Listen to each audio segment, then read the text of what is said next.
So, third example natin ng pag-solve ng radical equation. Pero this time, hindi i-multiply. Hindi magkadikit yung number do sa radical sign, which connotes multiplication, kaya i-divide mo para ma-cancel. Ito,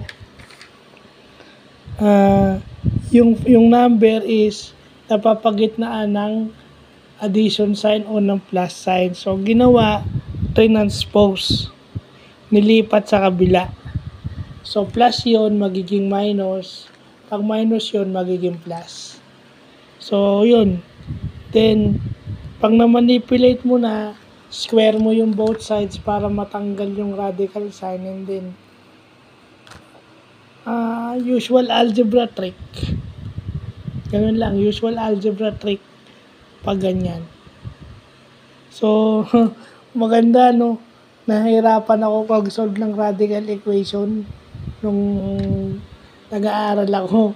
Pero ngayon, thankful na kahit papaano nakapag-practice. Isa yan sa kinatatakutan natin pag may radical sign. Pag may square root sign, nakakatakot yan. Kasi kung talagang may nakasamat, mahihirapan ka dyan. So, may pressure pa kasi kailangan mong pumasa Di ba? Kaya nga ako ngayon, maganda't nagmamata ko ngayon, walang pressure. So, magkamali ako, okay lang, walang makagalit, walang grade na baksak o pasado. Gawa lang ulit.